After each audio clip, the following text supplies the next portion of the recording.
the right club. Be the right club today. Johnny, that's better than most. How about in? That is better than most. Better than most.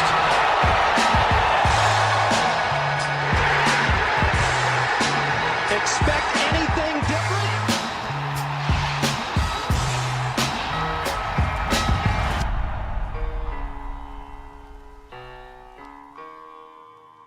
Ladies and gentlemen, welcome back to the No Laying Up live show podcast, presented as always by our friends at Titleist, coming to you live from on site here at the United States Women's Open, presented by Ally here at Riviera Country Club. A dream come true for these two to my right. The one closest to me is Mr. Big Randy. Hello, Big. How are you? I am excellent, Solly. I guess I can take off my media credential here. If you didn't know, I had inside the ropes access today. Your boy is living. TC is here, first ever time at Riviera. Did it meet the hype? It did. The course, the setting. I think the cream's rising to the top. The setup, all of it. We'll talk about it all, but 10 out of 10 for me. It's off to a great start, and of course, tonight's show is actually going to be coming. The first few segments here are going to be coming commercial-free, ad-free by our friends at Titleist, the #1 ball at the U.S. Women's Open. They snuck that one in there, teeny tiny ad, but thank you to them for letting us get right to the show. Randy, I'm starting with you. Biggest storylines of the week. If someone's just trying to get caught up, maybe hasn't had a chance to watch, shame on you. First of all, it's been incredible evening viewing. A lot of coverage from sun up to sundown. But heading into the weekend, get people caught up. Where are we at the halfway point here? We're in a great spot. I would say forward looking. Tune in. We as TC just said, the cream is rising to the top. We have some excellent names up there on the leaderboard. I would say maybe the biggest story, naturally, Nelly Corda. We're interested in how she is doing. She won the first major of the year at the Chevron about a month plus ago. Struggled a little bit in round one, but answered the bell today with a 67. She has herself at 2 under par overall, right in the thick of things. I'd argue in an excellent place heading into the weekend. So I won't step on all the top storylines, but I would say Nelly running in. We have a very good board developing, and I think credit to the venue and the tests that these women have faced thus far, TC. And credit to Nelly, Gino, LC. Some fight. They've seen some grit, some metal, some bottle. Proper play. Big Saturday and Sunday coming up for some of these ladies. And you know what? I would say big Saturday, Sunday coming up for LA as well. Get your asses out here. It's time, people. It's time. And we need some cheer. We need some recognition of good shot. I had Shaq all worked up today. God. Jeff Shackelford, not Shaquille O'Neal. Yeah, it was all worked. Shaq would have been equally upset. Hannah Green had this unbelievable shot out of the right rough to the front right pin on number 5. And there was just like a smattering of, he's like, that's an unbelievable shot. Where's the applause? These people don't know it. Scottish fans would have been they would have been going nuts all over it. St. Louis Cardinals fans would have been appreciating that. It's been a solid crowd. It's just kind of a muted atmosphere, which honestly lines up with what I feel like I've seen at the Genesis as well. I never feel like it's kind of a raucous atmosphere out there, but there was a throng of people out there with the feature group in the afternoon, and I think hopefully the numbers are good this weekend because the tickets are available, affordable, and the viewing is it's the best. It's one of the best.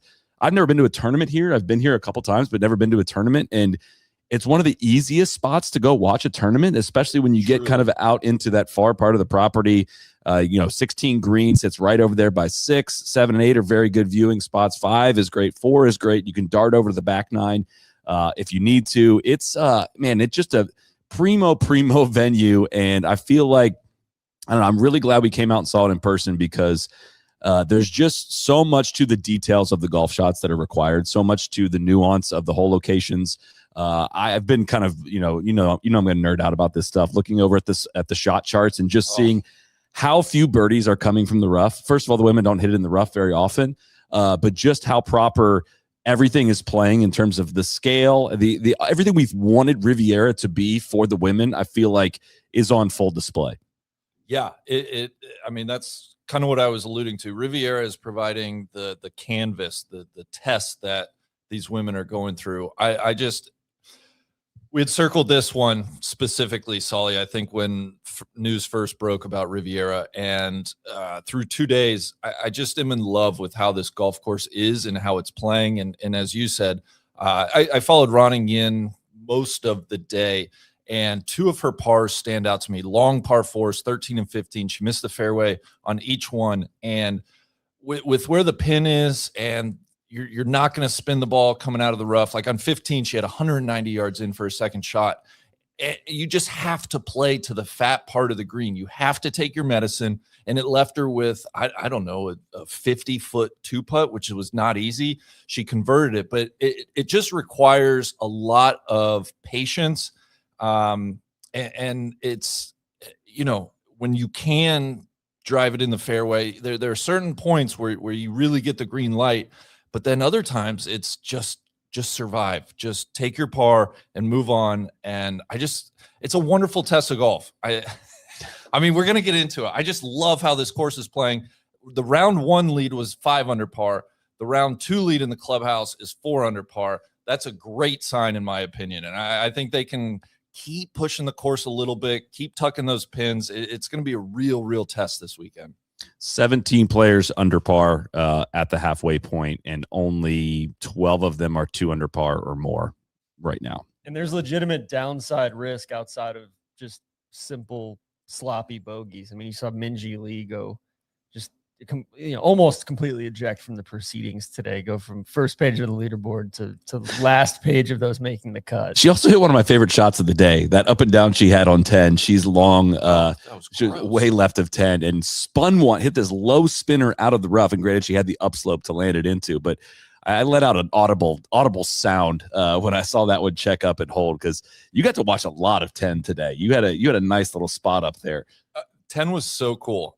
Not reachable today. And I think that's worth noting. Through 2 rounds, they kind of made it, the tees were back. They made it more of a 2-shot hole, probably for pace of play reasons. Today, they heard Gabby Lopez was out I there. know. We oh God. The pin was, if you can imagine that slender green, if you're looking at the green from the fairway, let's say, that pin is like back far right, tucked. And so the play was off the tee, you're trying to play left and to kind of give yourself that second shot face onto the flag. And it was just fascinating. I sat there for 10 groups. So however long that was, nary a group had 3 balls on the putting surface. Not one of those 10 groups. Nary a group. What a phrase. I saw Tamberlini's group had just as many bunker shots as they did putts. I think as a group, they had 4 bunker shots and 4 total putts. I saw Amy Lee. I hate to call her out by name.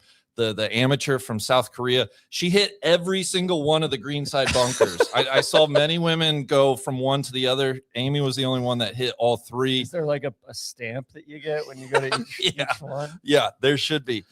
Lucy Lee hit the shot of when I was out there. She stuck her wedge to about 1.5 feet and made birdie. It just was a fantastic hole, and I think it was playing a lot different than we see it at the Genesis. And for that reason, it reminded me of why I think, like when we were younger, I think the 10th hole at Riv had a lot of juice as like one of the best short par 4s in the world. And I think there was a little bit of variety in how the men attacked it. And today, while there wasn't a ton of variety off the tee, just watching the forced wedge shot from, let's say, 50 to 100 yards, the precision required to hold that green was just exquisite. It was a real test for being a 300-yard hole. And, that's the type of golf I just love. I had such a good time sitting there in the grandstand. If you come out here, there's a awesome wonderful grandstand right there at 10 Green. I would encourage you to spend time there. Bring your sunscreen, though. Bring your sunscreen. I was baking once the cloud cover wore off. As many times I've watched this hole on TV, I still got to like just right of 10 as I was coming up. I cut over through 9. I just like, Jesus, man. Like, I don't know if I've ever seen this. I've been there in person before. I've never seen that angle of the green and where they had that whole location today too. How good does it feel to have spent what you watched 10 groups come through? And I think as soon as you left, Shuri Sakuma holed out to that pin, like landed it just past it, spun it back up the hill and hold out. I watched just enough golf on that hole to, I could not have fathomed seeing that shot in person. No, I heard the massive applause. I was like, shit. Come on. It was. How about H.J. Kim? H.J. Kim in the middle of the fairway plugs it in the front right bunker. And then it was like, I watched her do a lap around the green and was like, all right, I'm playing into the back bunker intentionally. I was surprised by, if you could hit the fairway, but if you were right of that, like aiming bunker off the tee. So if you're on the right side of the fairway, the angle to get at that flag was just non-existent. You were literally trying to land the ball in like a saucer. And I was surprised nobody really tried to play just safe to the front left part of the green, take their medicine and just take your 2 putts and walk away with a par. I mean, HJ was a little bit that way. Tried to get after that pin, just didn't have the angle. It plugged, and I think she walked off there with double. It ended up being double. Yeah, you could just watch these car crashes happening in slow motion. It was extraordinary. I think it was 17 or 19 doubles on the 10th hole alone today. 19 doubles, 17 birdies, something like that. And then tomorrow we'll probably see a totally different hole. Like they're gonna probably bump it up. Solly, we were out there we were assessing the situation a little bit of, hey, you know what? They should put the tee on 10 over on 3T. If you play it make the angle farther from the right, it actually gets potentially a more interesting hole. You gotta kind of hit over 9 green to do that, unfortunately, but that's fine. That's fine. Who you have the scatter plot up here. Who went long of the flag today? Who's that white ball? That's Kedra Nova. She hits it hard. Yeah. I've seen her hit a couple shots. And Maya drove it over the green yesterday. Has Maya Stark, has she been doing speed training or something? She is absolutely mashing the ball. I don't remember. She won this event last year. I don't remember her being like one of the, I don't know what the numbers actually say, but on some of these holes, she's just hitting the ball in places that the rest of the field is not hitting them. It's crazy. I was curious what Julia Ramirez Lopez, if she hit driver off the tee. I saw asterisk tally come through. I kind of thought she might try to pump driver up there. She hits the shit out of the ball, but I think she hit it left on 7 or 7 or 8. What's the one? Oh, the split fairway. Yeah. I think she was one of the few people to go left. It is. I would really imagine they'll push the tees up and make that more of a drivable 4 tomorrow, which will be fun. Probably a good time to mention the leaderboard if we haven't already. Look, we're excited. All right, Riff is awesome. I know it's so good. God, I love this course. Allison Lee is tied for the lead with Ronnie Yin. Allison Lee. I mean, that's incredible from Allison Lee. This is Beth Ann Nichols had a couple tweets about this and pictures about this, but she has a 13-month-old son. She would be the first. Did you see the stat who the last mother was to win the U.S. Women's Open? Well, I saw on Beth Ann's tweet it was 25 years ago, so 2001. I do not know who that is offhand. I believe it was Julie Inkster, the last mom to win the U.S. Women's Open, which is just a crazy thing to think about. I mean, there's some a lot of those storylines going on. Madeline Sagstrom is, of course, playing the U.S. Women's Open 7 months pregnant. So shout out to her. I saw her out there. It just looks like really hard work, and I truly salute you. I don't know how you're doing it. It's so impressive. I can barely get up the hill behind the house. I know.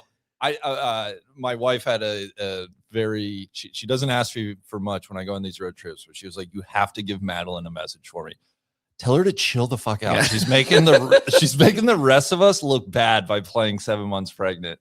I texted my wife. I'm like, hey, Allison Lee, she had her son 13 months ago. 13 months ago. I was like, you have 9 months to get in shape, win the U.S. Open. Best of luck. She did not appreciate that. Inji Chin, Jennifer Kupcho, Hinako Shibuno, who's kind of become a horse for course or monster for sponsor, I guess, for the U.S. Women's Open. Her last 25 events, she's not at a top 10. You know what her last top 10 was? The U.S. Women's Open 2025. That's insane. Who's the men's version of that? It just shows up on like the I guess kind of Louis Oosthuizen. Blocky. Yeah. Oh God. Hyunju Yu is also at T3. So is Gabby Lopez and Seyoung Kim as well. Inji Chun, a past winner of this event. Jennifer Kupcho. She won the ANA when it was the Chevron, or when it was the. It might have been the Chevron. It was the last one played in California at Mission Hills. I forget if it was. I think it was maybe the Chevron then. Hinako Shibuno, the smiling Cinderella. She won at Woburn when they had the U.S. Women's Open there, 2019, I think. I think the first time she'd ever played outside of Japan, she won that tournament. She's awesome. She had when she got introduced on the first tee, just did several respectful bows, one to the course, one to the crowd. I'm really glad to see her playing good golf again. TC, you need to start bowing to the course on the first tee when we play. First tee and 18th green. Yeah. Se-Young Kim in that group at T3 as well. She bogeyed the last to fall down to -3, but she's won the KPMG Women's PGA before. So Ronnie Yin won the KPMG Women's PGA as well. So I'm counting 1, 2, 3, 4, 5 major champions in the top 8, or in the top 3, I should say, of the 8 people that are there in the top 3. And no fakers. There's nobody. It's impossible. You can't literally fake impossible. your way around here. Cassie Alexander. No offense to her, I would be shocked if she's on the front page. She's part of that contingent then at T9, 2 under par. You want to keep going? We got some real horses. It's starting. I met some friendlies at 2 under par. One of them shot 3 under today. That's Lauren Coughlin. Of course, we saw a fair amount of her round today. I can't tell you how that she was 1 shot off the lowest round of the day, which we're going to get to here shortly as well. But just playing with supreme confidence, was so good over those 5 to 8 foot putts that we've sweated for many years, watching her and following her very closely. She just doesn't look stressed over those. And that's one of those things that I'm, again, very glad we were here in person, just to see the reminder of what those look like in person, what the pace is that you have to hit those putts. You cannot ram them and take break out like you normally can at a normal week-to-week stop. And I was trying to think of a way to phrase this or way to word this, but maybe it just comes with the memories I have of when you see those red USGA flags with the black and white pins. The ball just always wants to take that extra 18-inch roll. It always wants to do something a little bit extra, and it's almost always working away from the hole. And getting in and watching several groups play several holes and watching how constant that is, the round, what Nelly's been able to do from mid-range putting distance and saving. She had several mediocre-ish shots from longish range, both with chips and with putts. And that's the only concern I guess I have of what I've seen out of Nelly so far is, I don't want to say it's unsustainable putting from around 6 feet. She just put a lot of pressure on the putter for those U.S. Open pars to this point. I would like to see the pars start to get a little easier for this weekend. That's nitpicking and the round of the day that she just played. I think they will. It seems like her game tee to green is trending in the right direction. Her stats were solid across the board today, and I think if I had to guess, I think Saturday she puts less pressure on the putter. I hope. I mean, that was a gas pedal round of golf. It was, I am the best player in the world, and I'm going to play like it today. There were times yesterday we didn't get to do a show yesterday, but followed her for a lot of the day yesterday. She kept missing right with driver. Her caddy Jason is kind of in her ear as they're in the right rough on 18 about a swing feel. I couldn't quite make out what he was saying, but there was, that's a big spot for a caddy to be giving the number 1 player in the world some swing thoughts or swing critiques. They're kind of talking through it, making it out what to do. She kind of changed her routine after that. She was doing this kind of little one-handed thing in some of her practice swings. She changed her routine a little bit about, it was kind of the vertical drop horizontal tug, which we can get to that storyline as well. But then she tees off on 2 yesterday, blows it in the right rough. And I mean, I think the TV cameras picked it up. She just looked right at her caddy and she goes, "What the fuck am I doing?"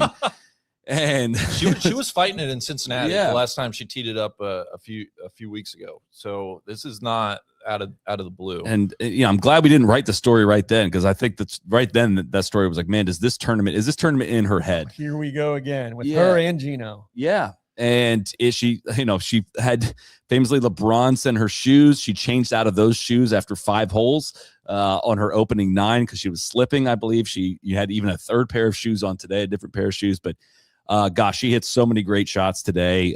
Birdied the hole she was supposed to. Got both the par 5s on the back and flexed the distance advantage she has on both of those holes. And big spot for her this weekend, man. Big spot. T9 can seem somewhat far back, but she's 2 shots off the lead, and there's only 2 players at -4 as well. She's right back in this, and there's so much golf left to play. She was 8 shots off the lead at the beginning of the day, and she's 2 shots off the lead now. What's the true lead? I would say -2, right? You're saying you think that's where you need to be to win? by the end of the week? No, I don't think that's like Okay. just kind of looking at who's up top. The Cupcho kind of scuffled today. I would say Ronnie's probably the one that I would be most worried about if I was Nelly right now. Ronnie went bogey free today. Mm. The only player in the afternoon wave. It gets more difficult in the afternoon as the wind picks up a little bit. Very, very impressive round of golf for her. So yeah, I think Ronnie is absolutely legit.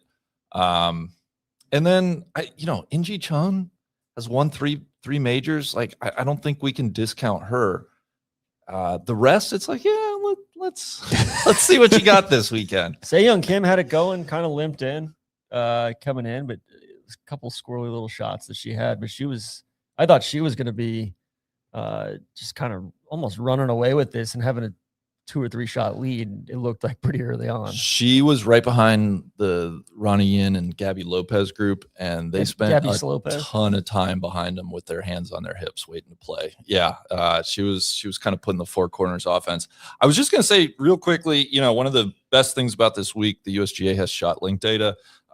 Nelly, had we said like through 2 rounds she was going to be let me just get the right page here. She's only gained like 0.3 shots approach and finds herself in a great position. I guess is the iron play good enough? Is she too reliant? Because you look at her around the green today and her putting has been excellent. Yeah. Do you feel more optimistic because of that? Or is it like, we got to start hitting the ball a little bit more solidly? We got to hit a little bit more solidly. Gosh, this is the part where I feel, super uncomfortable weighing in, but I was out there watching it and I felt this in the moment, right? I saw her caddy Jason flash a 2 signal over to Bones when they got to the par 3 14th. It was playing 152 yards when 2 would mean 7 iron. And I was like, man, that kind of feels like too much club. And she blocks it right, which usually when you have a right miss, the ball's going to come up short. And she went over the green to the right, stopped on the fringe, but it just didn't seem like the right club.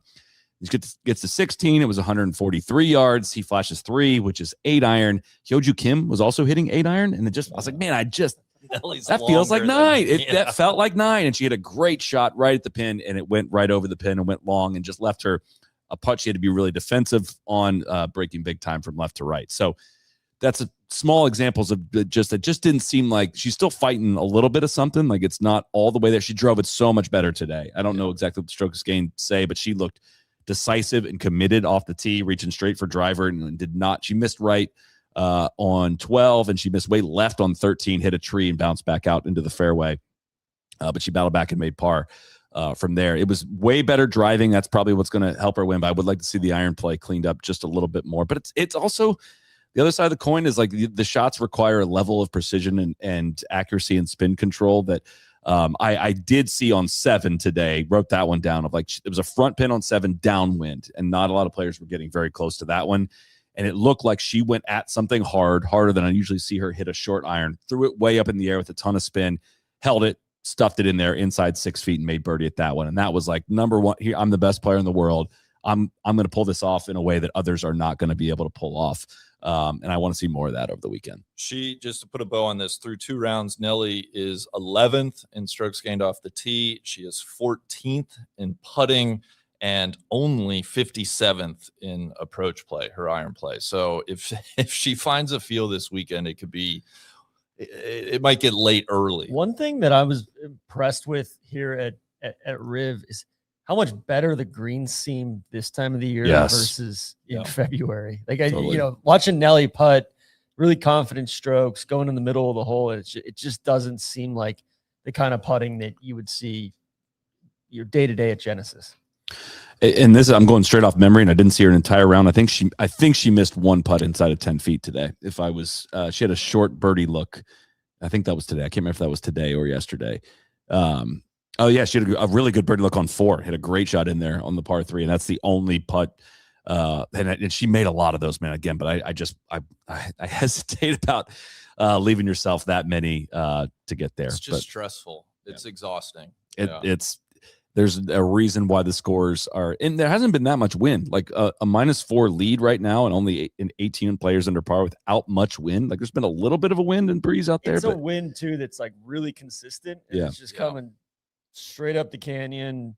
No gusts or anything like that. It's just constant, but probably 7 miles an hour. Nothing crazy. It's been a great couple days here on site at the U.S. Women's Open. We are excited to be here with our friends at Ally Bank. Incredible atmosphere out here all week. One thing that has stood out has been the energy there is around this championship, not just on the course, inside the ropes, but around the entire event. That's something Ally has really leaned into with their support of women's sports. We spent some time last night at the Ally House there in Santa Monica. Felt like a great extension of the championship itself. There were a bunch of fans there, creators, athletes, partners, golf people, non-golf people. Just a really fun, vibrant atmosphere centered around the momentum that women's sports continues to build right now. That's a huge part of what Ally has consistently tried to do with these collaborations, not simply sponsor events, but help elevate the overall experience around them and invest in the communities that form around these sports. And as Ally continues to be a leader in the space of women's sports, they also want to ensure that fans are able to save for the big moments and not miss out on the sporting events we all love. Ally was built around the idea that banking should be easier, more intuitive, and more supportive of the way people actually manage their lives, whether that's saving for the future, planning for major life moments, or simply having tools that are easier to use day to day. Big thanks to Ally for supporting this championship, supporting women's sports in such a meaningful way, and supporting our coverage as well throughout the week. Visit ally.com to learn more. Banking built for life today. Ally Bank, member FDIC. We got to do a little stage show there, and it was just great. Big shout out to the people that came out. Love chatting with some folks. That was a really enjoyable evening. Yeah, we had Julie Foudy and Abby Wambach were here from the Welcome to the Party podcast as well. We had a fun little chipping contest. If you may have seen some of our Solly whipped Abby Wambach.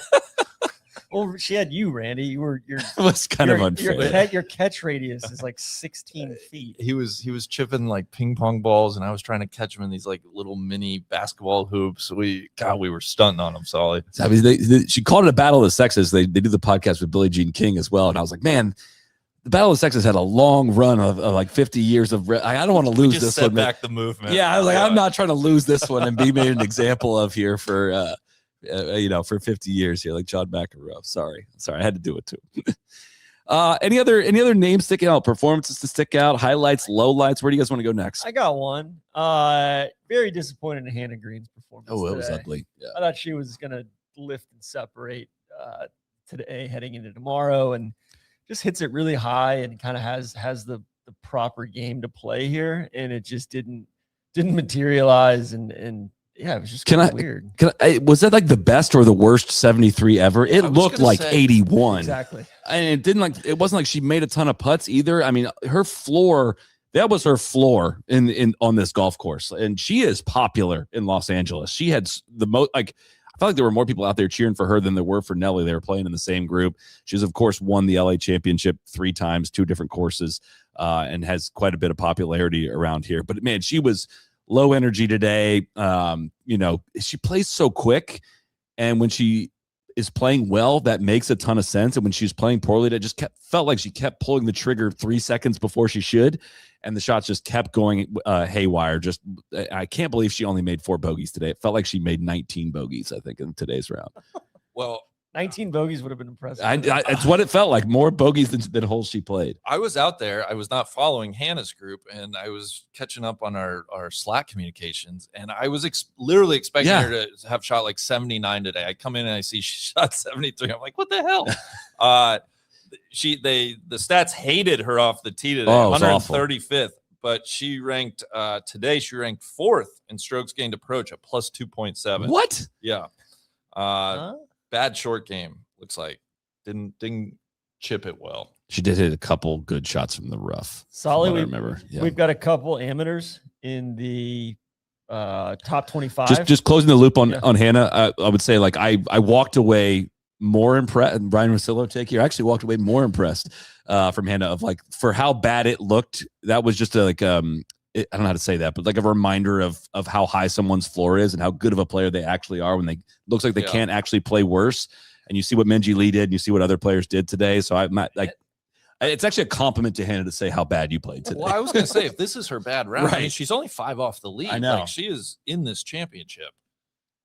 Sorry, TC, you were saying. The amateurs. I was just gonna shout out the amateurs. We got 3 of them at T22. We've got Kiara Romero, Aphrodite Dang, and Maria Jose Marin. How about that? All at T22 and all right in the thick of this thing. +1. I think we could probably do how far back is too far back. I don't think the conditions are going to get crazy. I think it's just going to get incrementally harder. It seems like +1 outside shot, +2 you're probably too far back. That seems right. +1 is tied for 22nd, but only 5 shots back. +2 is T37, and that is 6 shots back. I'm looking for a name that I feel threatened by at +2, and I don't know that I see it. Ayaka Fudaway, I wouldn't count her out at +2. She can go on runs, but I think it's probably I would say +2 is too far back.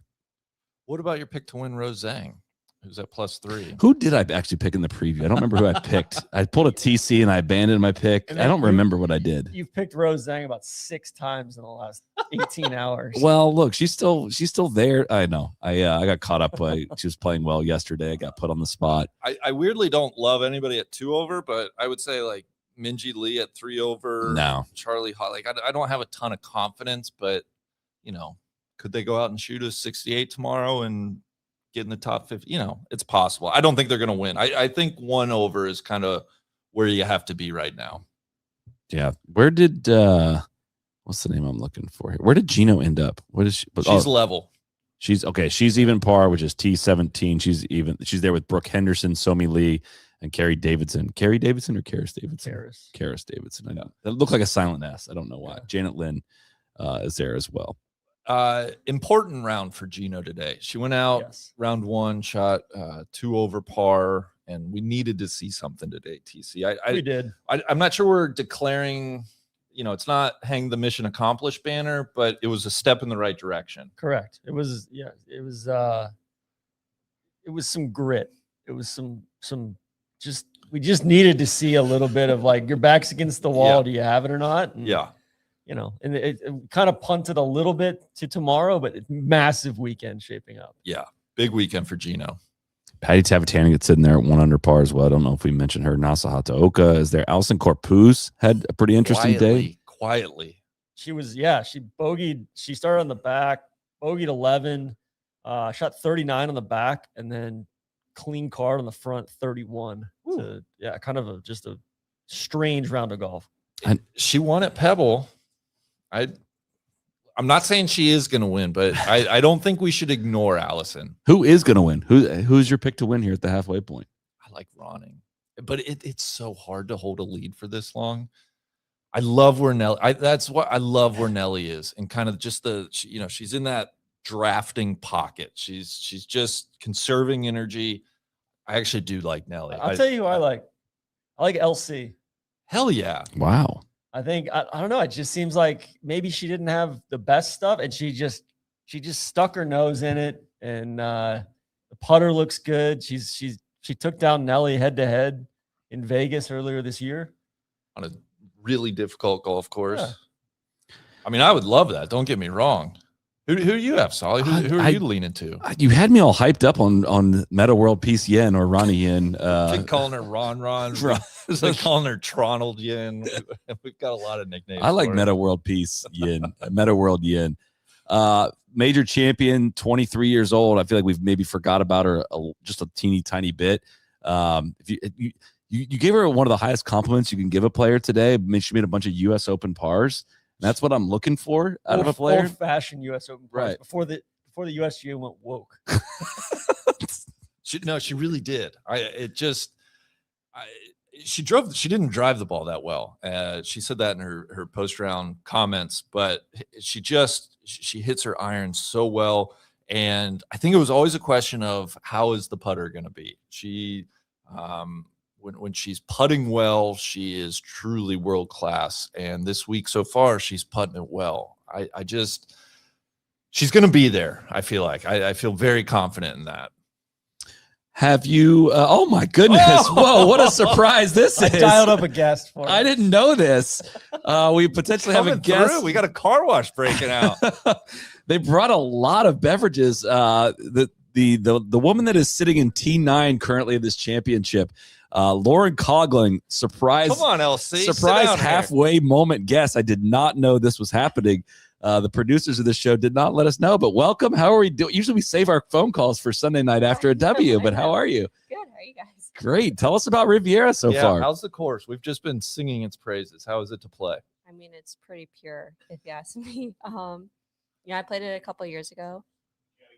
Yeah, Oh, close sorry. and close Sorry, and not talking- close and project.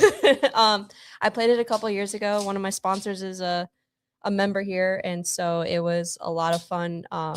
Kind of seeing the differences from when I played it a couple years ago on a Monday. So like all the par threes are on temp greens, and, I did learn that today. I was going to make a joke about that. Yeah. and like 10 was on a temp green, so I didn't get to play 10. But I played really well when I played a couple years ago, and I was hitting it super good. And I think I didn't chip until the 18th, and I remember just being like, I need to practice chipping a lot on this grass.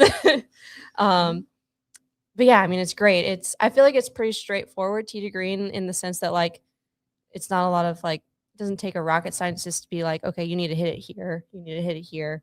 But you have to really miss in the right spots around the greens to give yourself the best opportunity to make par, worst case bogey. Take me to like Monday through Wednesday. What was preparation for this golf course like? And you know, I always say that like when you put those USGA flags out there, the greens just start to look a little bit more slick. Like you can recognize a USGA green. It just looks a little different than what you probably see week to week. What was the learning process like of hole locations and kind of what the work looked like in the early part of the week? Yeah, like I said, I knew it was pretty straightforward, like tee to green, so I wasn't really too focused on that part of it. I mean, it hit a little bit out of the rough just to kind of get a feel for how it might do. You can kind of, I felt like you could kind of see there were certain sides of the fairways that were better than others. And so again, just missing in the right spots if you were going to err anyway. But I did a lot of chipping, like a lot of chipping just out of the Kikuya and stuff and trying to get a feel for it. And again, there's certain spots around the greens that are better than others. And so just trying to avoid the ones that aren't like too bad or that are really, really bad. What's the no-goes that come to mind? What are the top ones that are like, dude, you will not find me there. Like short right of 10. Short right. Short right of 1. Okay. Short right of 1. Especially to like a front pin. I've gone left both times just because it's a lot easier over there than it is like short right. Get a little bit of a crowning on one today, if I may say. You got crowned over there on the left a little bit. I mean, did you see where my ball landed in the fairway though, and ended up? I mean, it kicked hard, like dead left. It landed in the fairway. That's true. When you pulled your second shot though, you were pointing left, and I was worried about that one. And then I looked up and you made birdie. I'm like, oh, okay. Well, it's not been too bad. I mean, it was just going at some people, but it was always going to be fine. Yeah.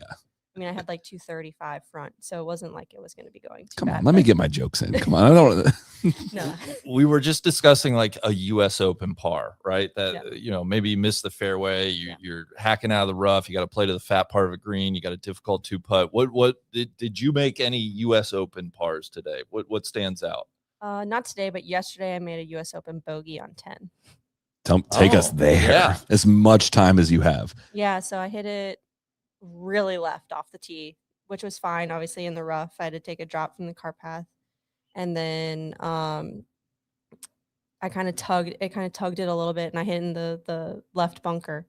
Sure. But like just in it, and I was kind of on a downslope, and I had a pretty big clump of sand behind my ball, and yeah, I left it in the bunker, and then I chipped it to about, I don't know, like 12-ish feet or so, and I made it for bogey, which kind of kept my round going, I think, honestly. Like, Can I ask what will sound like a dumb question? Did you leave it in the bunker on purpose?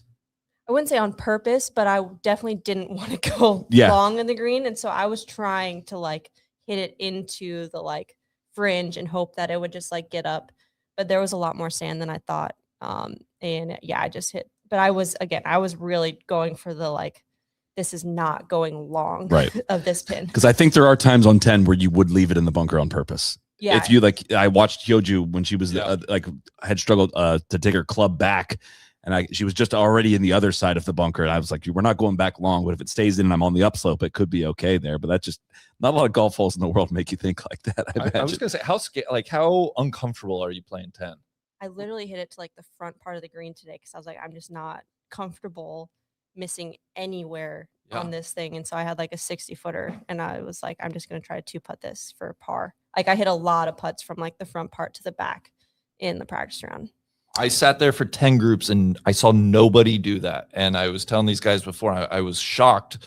Some of the positions off the tee, I'm shocked more people didn't just play to that fat front part of the green and try to take a 2-putt. I literally had 97 yards, which normally is like a fine number for my 54 degree. And I was like, I'm just going to hit a really hard 58. And if it gets back there close enough, cool. But if not, I'm going to have a putt at least. Yeah.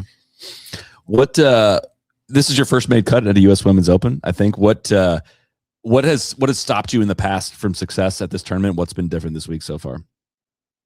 Just being okay with making a lot of pars, I think, has been like a big thing. And I mean, yesterday even I made like I missed a bunch of fairways kind of to start the round yesterday, but I was making I got a lot of good lies in the rough, and I was able to kind of get it either on the green or in some spots that I knew I could get up and down. And I had a lot of like stress-free pars, and I just kind of kept telling myself like pars are good. Like pars are never bad this week. Like if you can sign for even par at the end of the week, like you're probably going to be top 10 more likely than not. And so I kind of just was like, all right, I'm just like okay with that. And then I made a couple bogeys, but I knew there was like some gettable holes out there. Like you just have to really take advantage of the par fives out here, especially.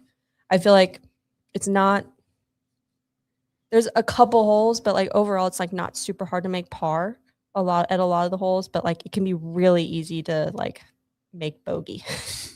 And so just trying to make a lot of pars and then trying to take advantage of the par fives. Would you take 36 pars from here on out all the way to the end? Yes. Would you take 72?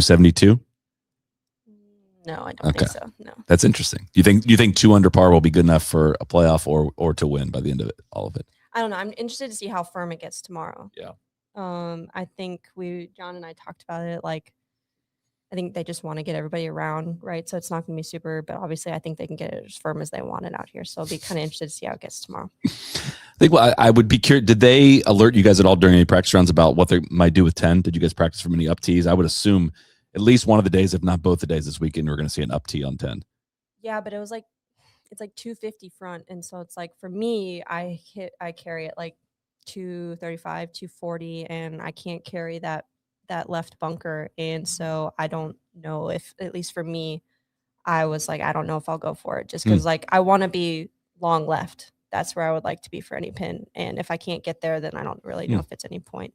But I don't know if they're going to move it up to, that's kind of where they had it in the practice round. They had like a tee up that were, and it was like 255 front. And I'm like, there's not very many girls that hit it that far. Right. So I don't know. Just tempts you. It might tempt you into, but because then you got to lay back with what? Like hybrid? 5 hybrid? I didn't look, but I'm sure it's just like 5 hybrid or 4 hybrid probably. But I forget what I was going to ask next. It was going to be really good. But I did practice. I did hit from that up tee, and I blocked it a little bit right, and I was in the rough. And I'm like, yeah, this is screwed. Right to the temporary green, that probably would have been pretty good over there. It would have been great, yeah. We were talking about how difficult Shadow Creek was, where you won earlier this year. Do you feel like that has prepared you a little bit for this week? I mean, I know different styles of golf course, but just the examination, I guess. Probably, I guess. I feel like I've been good at that just because I know that golf course so freaking well that I feel like I didn't have to think too hard around it. I knew exactly where I wanted to be, like, and so I really stuck to my game plan like all week long. Whereas this one, I'm just kind of really learning, and so it's like it's kind of hard to get to that level. But I felt really prepared in the sense that, like, again, I felt like I just really needed to practice around the greens and putting and stuff. And like I said, I felt pretty good about my prep coming into Thursday. And, it doesn't necessarily mean that you're going to play well, but I at least felt like I did everything I needed to do, and we'll see what happens.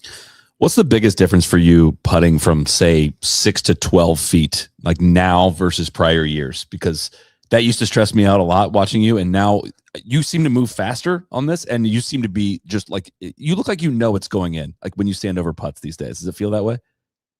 It didn't in Cincinnati and Mizuho, but this week's been a lot better. I mean, I think I had like 8 3-putts at Mizuho, and like same thing like in 2 days at Cincinnati. But no, this week's been a lot better. I worked really hard the last 2 off weeks that I have to kind of get ready for this week, and was able to rest and get back mentally into it. And yeah, I don't know. I think it's just trying to stay in my routine as much as possible. And if you can do that, then it sets you up for hitting a good putt. Later tee time, weekend of a major championship heading up. What are you going to do tomorrow to pass the time? What's in the plans? I'm going to go get coffee from Flow Coffee Shop in the morning. And then I don't know what I'll be doing the rest of the day. Do one of those bus tours where they take you around, you see all the celebrity homes. I think that would be a good use of time. Yeah. Awesome. Well, thanks for popping in. This Thank was you a very awesome much. surprise. That was not in the models. I didn't even think to ask mid tournament. I thought that would have been an easy no, but that's incredible. TC, the agent over here, doing the work. So we look forward to speaking Sunday evening with you too. yes, Hopefully yes, that'd be nice. Yeah. yeah. We will definitely be seeing you Sunday evening if you'll have time for us. Thanks, guys. Thanks, you. LC. That was Lauren Coughlin, of course, sitting there at T9 here in this championship. That got my heart rate up a little bit, guys. I thought it was somebody like lost. They were just like poking their head in. thought I so was like, oh too. shit, that's LC.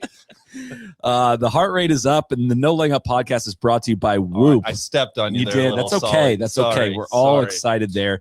The wearable design for lasting progress. Whoop combines 24/7 health insights with personalized coaching to help you improve how you sleep, train, and feel starting day one. Wearing your Whoop daily improves your health. It gives you key metrics like sleep, recovery, strain, health span with Whoop's continuous coaching and feedback. I might not check it tomorrow. We got some red eyes coming up here tonight. I don't think it's going to. No, it's. But I got 6 weeks at home after this, and I am going to be diligent about tracking all that stuff in there. I'm going to make good decisions. It's going to lead to good recovery, good sleep, going to get some strain in my life. It's a great product when you want to make some better decisions with your life. Whoop research shares that even small changes in when and how long you sleep can influence how much you move the next day. Features like Sleep Planner and Recovery Insights. Whoop help turns real-world science into better decisions one night and one day at a time. Head to join.whoop.com/NLU to get started with Whoop on a free 1-month trial. That includes the hardware and a completely unlocked app experience. If you don't love it, you can send it back. No questions asked. If you already have a Whoop, join our Whoop group with code COM-NLU. That's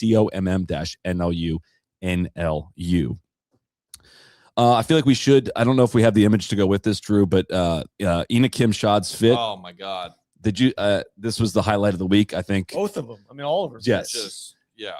Your comment today on today's fit was it? What did you say today? She looked like she had just gotten off the set, like filming some, movie with Cary Grant. She absolutely was just rocking the Hollywood starlet of yesteryear. Like it was so good. And not forced either. No, she looked totally comfortable in it. It really was aspirational. I left. This is her fit today. If you're watching this here live, I was following Nelly's round. She was on 17 green, and I saw her on 3, and I just mid putt with Nelly. I was like, I got to get over there and get a picture of this. Like, it stopped me in my tracks. It's like, who is that? Yeah. She's a 42-year-old mid-am. Was that right? That's right. That's right. Yeah. The U.S. mid-am champ.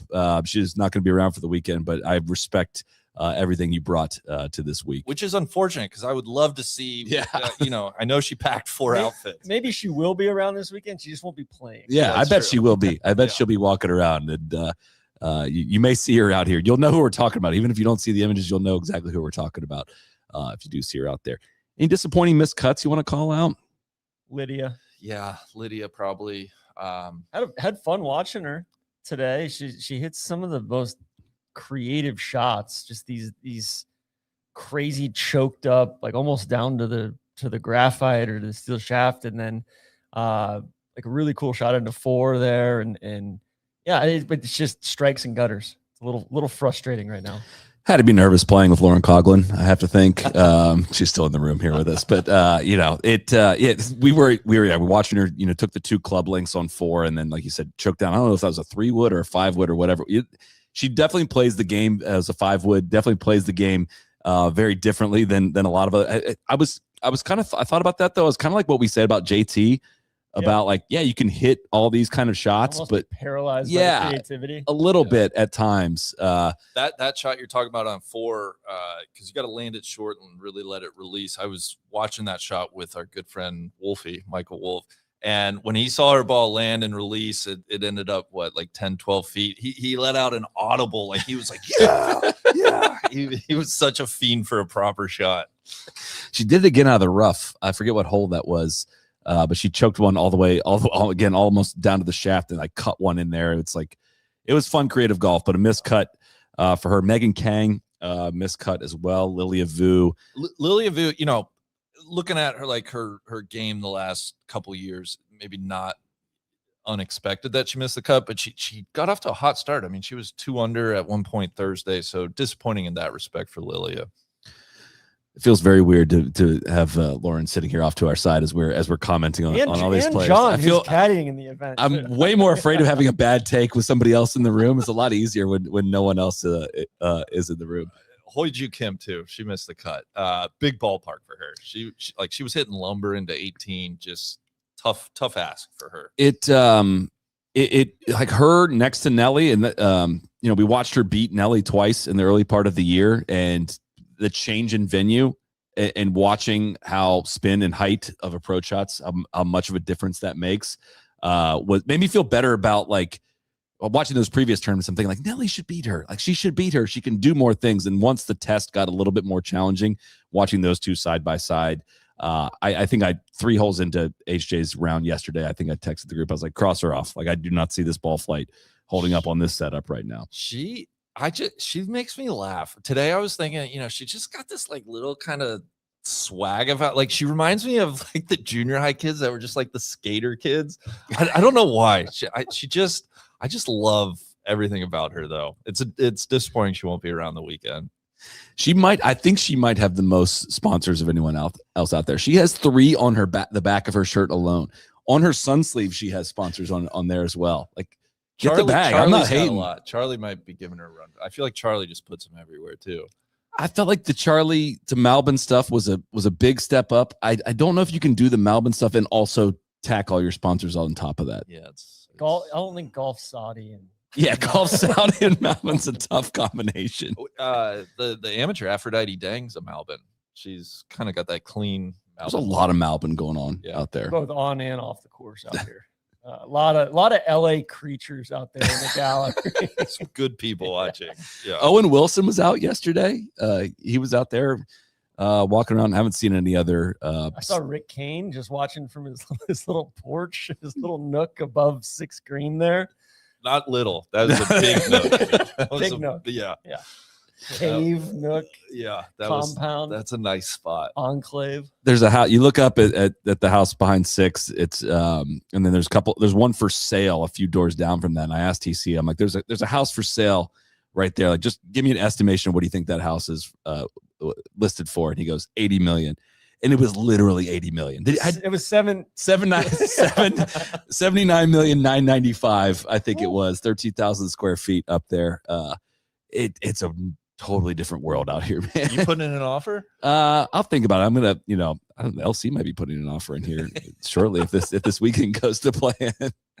$12.5 million purse this week. I'm just saying. The houses just ring the course. They are amazing. LD's house is up there. Yeah. The Sackler family. I know you're a big fan. God. Yeah. Which, yes. So this was a story that I got mentioned on the air. LD or Mega Gane's caddy this week. I forget the guy's actual name, but he's Larry David's caddy here at Riviera. Like actual caddy. And he's also the actor, or he played the part of the golf coach in the episode of Curb Your Enthusiasm, where it's a great scene where he's given a lesson and Larry's just sitting on the bench taking notes about it. The vertical drop, horizontal tug. That's right. It's not Larry's lesson. Larry's he's just eavesdropping on yeah, it. that's right. That is a good episode. I think it's it's a total play on Genghis. Genghis's bench and everything out at Westlake. I never made that connection. But anyways, was caddying for Mega Gane, who did indeed miss the cut. She missed. I think she shot +5. She was as a pro. She turned pro. She turned professional this week as well. What if we left off, guys? We've covered a lot here in the last hour. Anything that I said earlier, the crowds, they're not bad. There's good golf fans. There's plenty of people following the lead groups. I'd just like to see a little bit more volume out there in numbers. Like a bunch of listeners. Like I think I've been stopped more here than than in any other tournament I've been to all year, which is always fun and nice to have great conversations. There's just a very, very keen cohort as far as that, but just like I would love to see some just Saturday. Like I know it was last week of school this week. I would love to see the masses come out tomorrow. I do got to give a shout out to our guy Chris from New Zealand. He is on his way to London. He's flying through LA to London from New Zealand. I got a picture with him. He had a 7-hour layover, and he's like, on your recommendation, I got a ticket and I Ubered to the golf course, and I'm heading back for my flight here tonight. That's awesome. He's got the no laying up nest. He had the fanny pack going out there today, and he also asked me how he's like, how do I get on this golf course? Can I just book a tee time here? I was like, that's not really quite how it works, Chris. But did you talk about the 10 greens too? I did not warn him about the 10 greens, but shout out to Chris. That was a heartwarming story today. I will say, I see we have a question about Lynn Grant. I did, TC and I, would you like to update the people about the Lynn Grant situation? Along with Cody, we've had some difficult conversations going on. And I think I took a strong stance earlier this year saying that, hey, I apologized and everything. That was brave. Randy's now wanting me to issue a fatwa and totally disown. I'm not going to do that. At least not until after the Solheim Cup. Yeah, we're going to give her through the Solheim Cup, but then it might be, this fall we might have to have some hard conversations. Yeah, there could be a ball speed imposter. Wow. Designation. It's very measured, TC. I appreciate that. On the flip side of the Swedes, it's good to see Maya playing well. Yeah. Defending champ and always seems to be kind of doing something with their swing or just having some sort of different outlook going on and just solid golf this week so far. She's at +1. We're definitely still in this tournament. Charlie Hall, kind of a quiet week for her so far. She's sitting there at +3. She did make the cut there as well in the horde there at T45 with some bigger names. It's a horde there. Like Minji Lee, Rose Zhang there, Alim Kim, past champ in there. The Peloton. Yeah. Back. It is kind of tight. There's still a lot of opportunity for some movement here on this board. Ingrid Lidblad, Lottie Wode right on the cut line there at +4. They will be playing the weekend as well. Was hoping for a little more out of Lottie this week. 73 so far.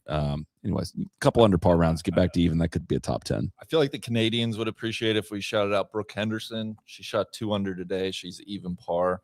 Nice 36 holes for her. And then the name we haven't said, Jie Shin, is a little on the older side as far as this game goes, but isn't she like 45? She's won a lot. She has won a lot of major championships. She's 1 under par. So we should probably say her name in case. Are you an ageist? No, I'm not an ageist. I'm not an ageist. She's 38. I'm sorry. I got a little carried away. But a lot of her success was, 15 plus years ago. So I just want to read her name into the record should she stick around this weekend. One thing, I thought it was a little bit of a frustration or a waste that the coverage has been good overall. I've enjoyed it, at least, especially the pictures. I think when Nelly hit the back 9 today, they shifted it from USA over to Peacock. That's tough. That's not good. That's tough. That's not what we're about, guys. That feels like kind of an own goal. If we could clean that up, because I feel like, all right, we're getting Riviera in prime time on a Friday night, East Coast, and they're just getting into the round. She's just teed off on 10. They're like, all right, we'll see you over on Peacock. Yeah, and again, the macro view of this, I would think that would make sense would be, all right, let's show Nelly Korda on television this Friday afternoon to lead you into the major championship weekend where, you're going to move over to network TV and you're going to want a lot of people watching. That macro would win out for me versus trying to force people over to your paid platform that also has ads on it that really frustrates people. Infuriating. I just don't know how you could possibly. I don't know what the subscription sign up is going to be on Friday afternoon of the U.S. Women's Open. Like, I think it almost makes more sense to hold like a men's Friday afternoon round, hold people ransom for that and get people to sign up and get people in the boat than like when you're trying to grow the women's game. This is the event that NBC invests the most in. I don't get that, but does that's NBC or does USGA an ally? That's another conversation. So- Solid, you're exactly right. I would say we also have a channel that they put on cable, and they usually play golf on it. And then the same companies happen to own that channel as USA. It would be amazing if they could leverage that in prime time as well. you can't possibly do that. They have to show a replay of the the PGA Tour. I think is what was on, or the olds. I think were on, or the team event that Rory Sabatini and Brian Gay are winning. There's a team event. Are we going there? Should we talk about that? We do need to mention Memorial because it was super windy today, and JT Poston, best pound for pound player in the world. A little Ken Duke round Really? today. I can't believe you're flippantly throwing around Ken Duke's name like that, but it was a spectacular round. He shot 7 under when nobody else shot better than 3 under today, I believe. But I'm throwing it That's around pretty because it's at Jack's place. You what? You love Jack's place.